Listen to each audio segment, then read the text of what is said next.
샬롬. 성령의 열매는 하나님의 성품입니다.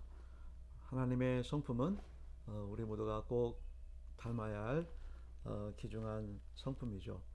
이제 추수감사절이 3일 남았습니다. 절기상으로는 이제 지난 주일이 추수감사 주일이었지만 우리는 돌아오는 주일을 추수감사절로 계획을 세웠는데요. 이번 돌아오는 주일은 올해 모든 절기의 교회력 마지막 주일이기 때문에 그렇게 준비해 보았고, 11월 마지막 주일은 이제 2021년도가 시작되는 대림절 첫 주일이다. 그래서 이제 의미를 두고 우리가 이렇게 계획 중에 절기를 지키는 가운데 있습니다. 아무튼 유정의 미를 거두기 위해서 우리 성은의 전 성도들은 최선을 다해서 열심히 할 수 있기를 다시 한번 간곡히 당부 말씀을 드립니다. 이제 찬송가 516장을 부르시고요. 오늘의 말씀은 다니엘서 2장 36절로 49절 말씀을 우리 함께 다 같이 봉독해 보도록 하겠습니다.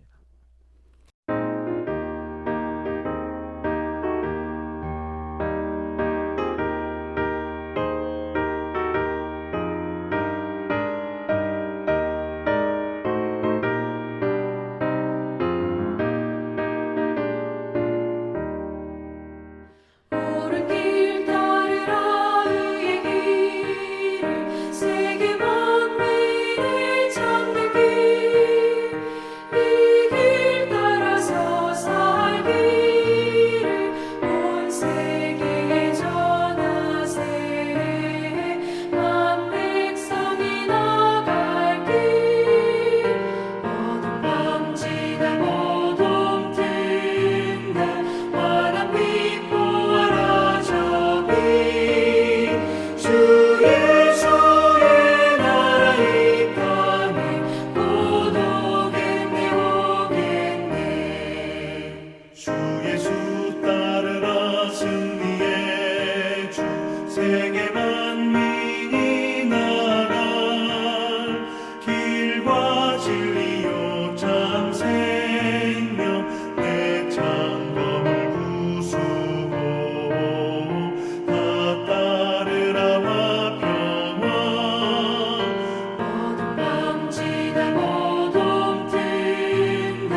그 꿈이 이러한즉 내가 이제 그 해석을 왕 앞에 아뢰리이다.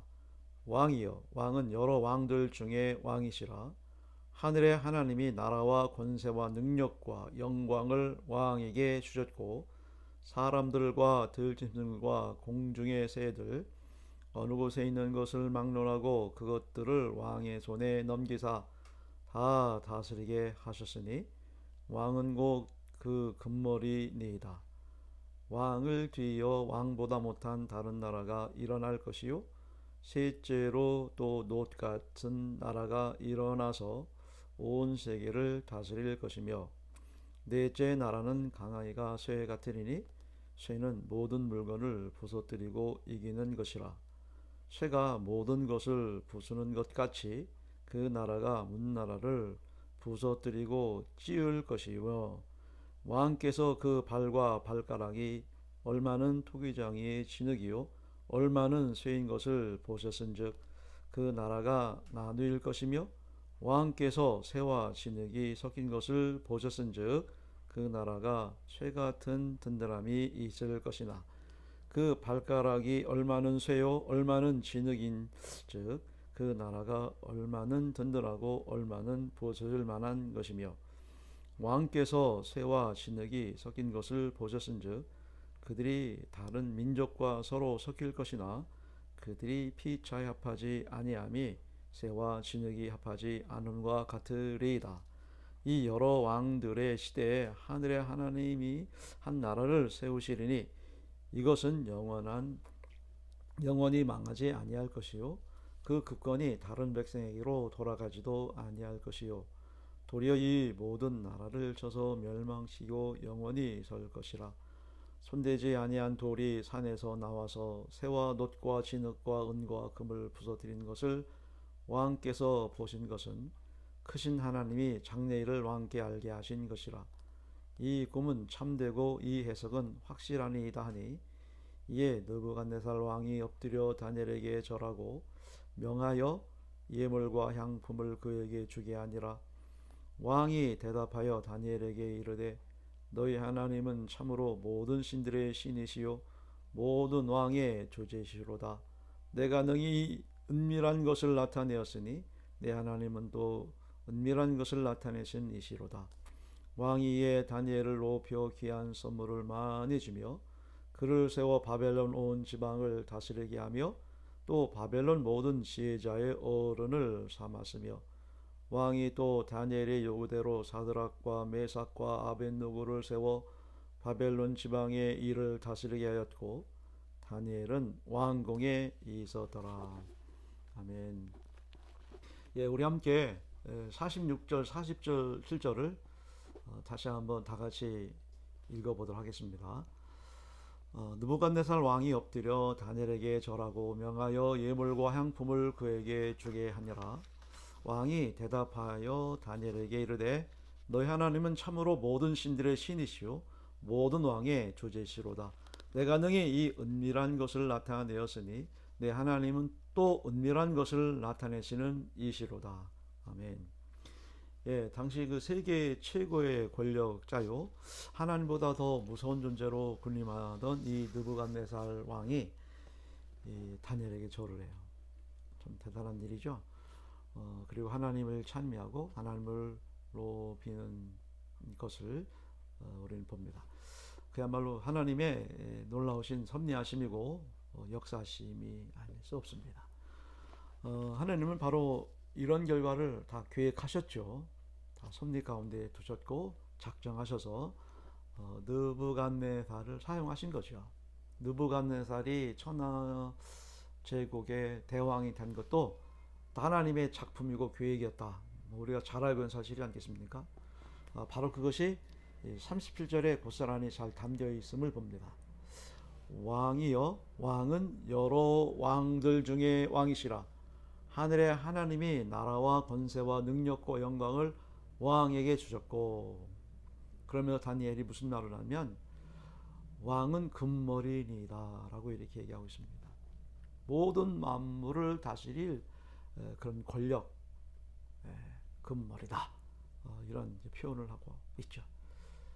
이 말을 듣는 이 느부갓네살은 둔기를 탁 맞은 것처럼 엄청난 충격과 함께 무릎을 꿇을 수밖에 없죠. 사실 그동안에 자신을 이제 높여대는 많은 군신들, 주변에 많은 사람들을 보았지만 그들은 이제 권력 앞에 군림하는 거죠. 아부하고 아첨하는 그런 스타일들을 많이 목격했고 많이 보았기 때문에 참으로 지금 이 다니엘이 하는 이 얘기는 감동 그 자체라고 이렇게 말할 수가 있습니다. 하나님을 신뢰하는 사람은 바로 이런 사람입니다. 지금 왕을 높이는 것 같지만 그래서 왕을 기분 좋게 하고 듣기 좋게 하는 것 같지만 사실은 말의 모든 화두와 모든 초점은 하나님만을 높이고 하나님의 영광을 돌리기 위한 그런 그 의미가 지금 이 다니엘이 왕에게 보고하고 말씀드리는 내용 속에 담겨 있음을 볼 수가 있습니다.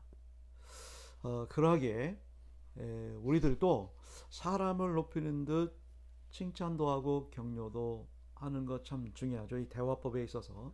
그런데 중요한 것은 그런 것 같지만 전체적인 내용을 다 들어보면 저 사람이 나를 높인 것 같은데 가만히 생각해 보면 그런 나보다도 누구를 하나님을 더 높였다. 하나님께 영광을 돌렸다. 라고 하는 이런 대화법을 우리가 구사할 줄 알아야 되고 또 이거를 우리가 잘 적용을 해야 되겠죠. 뭐 쉽진 않지만 노력해야 되겠죠.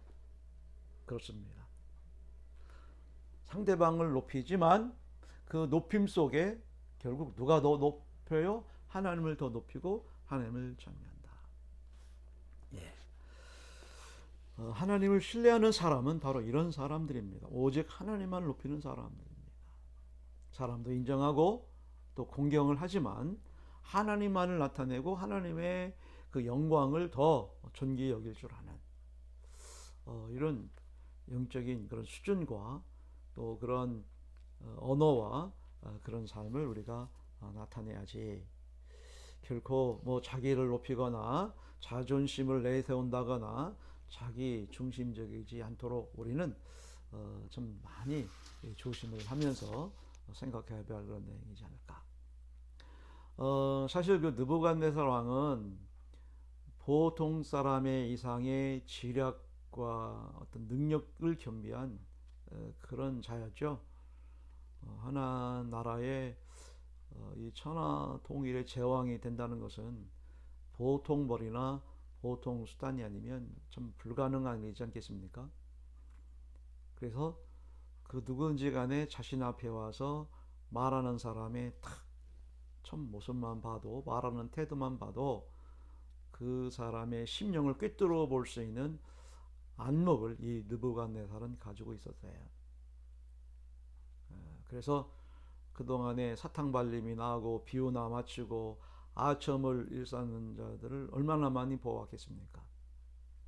그러하였기에 그 틀을 벗어나지 못하는 이 지혜자들을 다 죽이라고 명령한 이유도 이제 거기에 있었던 것이죠.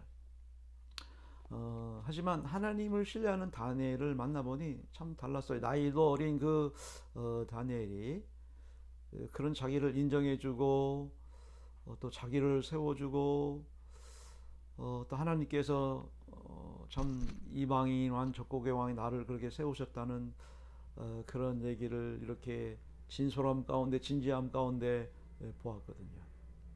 그러니까 누구도 어떤 사람도 이런 다니엘 같은 순수함과 신실함을 보지 못했기 때문에 이 느부갓네살 왕이 다니엘 앞에 무릎을 꿇을 수밖에 없었던 그 비결 참 놀랍지 않습니까? 바로 이 점입니다. 하나님 곧 계시의 말씀을 담대히 선포할 때 이런 기적과 능력이 나타나는 것이다 라고 말씀을 드릴 수가 있습니다. 다니엘의 꿈 해몽은 철저하게 하나님의 역사였습니다. 하나님의 방법이었고요. 하나님의 계획이었던 것을 우리가 볼 수가 있습니다. 바로 이 사실을 기도하는 자, 중보 기도하는 자였기에 정확하게 하나님의 그 방법들을, 계획들을, 역사하심들을 우리가 전할 수 있는 것이고 담대하게 증거할 수 있었던 모습들이 여기에 있음을 볼 수가 있습니다. 그래서 이 느부갓네살 왕은 다니엘에게 무릎을 꿇고 하나님을 높이며 뭐라고 그래요? 내가 능히 이 은밀한 것을 나타내었으니 내 하나님은 또 그 은밀한 것을 나타내는 이시로다. 아멘. 사랑하는 성도 여러분, 오늘 저와 여러분들은 은밀하십니까? 아니면 음흉하십니까? 예. 사람은 크게 이제 두 종류의 사람을 우리가 봅니다. 음흉한 사람과 은밀한 사람을 우리가 또 교훈 얻을 수가 있는데요. 느부갓네살 왕은 그 지혜자들을 정말 좀 훌륭하고 똑똑하고 유능한 그런 자들 아닙니까? 그런 자들을 착 죽이라고 한 것은 왕이 좀 무모해서 어처구니 없어서 그런 명령 내린 것이 아니라 그 속에 한결같이 다 지혜자라면서도 아첨 아부만 일삼는 우명함이 가득했기 때문에 그런 것이 싫었고 그런 것이 미웠기 때문이죠. 하지만 말씀드린 것처럼 이 다니엘을 통해서는 전혀 느껴보지 못했던, 겪어보지 못했던 그 순수함과 신실함이 그 마음속 심령 깊이 담겨 있는 그런 은밀한 그런 모습들을 보았기 때문에 하나님은 그를 그렇게 인정하시는, 예레미야에서 33장 3절에 보면 한번 다 같이 읽어볼까요? 너는 내게 응답하겠고 내가 알지 못하는 크고 비밀한 일을 내게 보이리라. 예, 그렇습니다. 우리가 어떤 농담을 하더라도 그 농담 속에 진담이 있다고, 그 사람이 아무리 훌륭하고 똑똑하고 능력이 있다 할지라도 말과 행동을 가만히 보면 음흉함이 담겨 있는 경우들이 있어요. 음담 패설 같은 것도 우리가 많이 조심해야 됩니다. 드시면 그런 말을 하지 않는 게 덕이고요. 아무튼 간에 이 다니엘은 어리고 보잘것없는 노예 소년이었지만 그 말 한마디, 행동 한 가지 한 가지가 그 어떤 권력과 이 세상의 그 어떤 지혜로도 감당할 수 없는 그런 그 신비가 서려 있고 담겨 있었던 것, 바로 그것이 곧 은밀함, 곧 크고 작은 비밀이라고 하는, 에레미야가 기도하며 부르짖어 응답을 요구했던 그 크고 작은 은밀한 일을 내게 보이리라.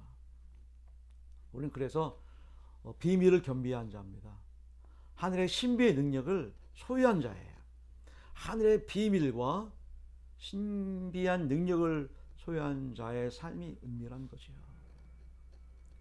그것이 저력이고요. 그것이 우리가 추구해야 할 하나님의 영광이지 않겠습니까? 왜냐하면 이 느부갓네살이라는 당대의 권세가 이 은밀함 앞에 무릎을 꿇었거든요. 그 은밀함은 하나님이 주신 능력입니다. 이거 여러분 꼭 명심해야 할 줄 믿습니다. 이 새벽에 이 사실을 잘 헤아려서 내 속의 음흉함을 위해 회개하시고 내 속의 은밀함을 위해 기도하는, 그래서 어디다 내놔도 참 저 사람 참 음흉한 사람이야 라는 그런 소리보다도 참 저 사람 하나님의 능력을 겸비한 은밀한 사람이야 라고 하는 이러한 인정을, 또 그러한 삶을 추구할 수 있는 우리 모두가 되어야 할 줄 믿습니다. 그러려면 무엇보다도 순수하시고 신실한 다니엘처럼 하나님만을 신뢰하는 우리 모두가 되어야 할 줄 믿습니다. 샬롬, 감사합니다. 오늘도 행복하시고 승리하시는 복된 날 되기를 주님으로 축원합니다. 아버지 하나님, 오늘도 귀한 본문의 말씀을 통해서 영광이 되게 하시고 이 하루의 삶도 은밀함 가운데 크고 작은 비밀들을 행사하며 나타내며 보여질 줄 아는 우리 성은의 전성도 되게 하옵소서. 예수님의 이름으로 기도드립니다. 아멘. 하늘에 계신 우리 아버지, 아버지의 이름을 거룩하게 하시며 아버지의 나라가 오게 하시며 아버지의 뜻이 하늘에서 같이 땅에서도 이루어지게 하소서. 오늘 우리에게 일용할 양식을 주시고 우리가 우리에게 잘못한 사람을 용서해 준 것 같이 우리 죄를 용서해 주시고 우리를 시험에 빠지지 않게 하시고 악에서 구하소서. 나라와 권능과 영광이 영원히 아버지의 것입니다. 아멘.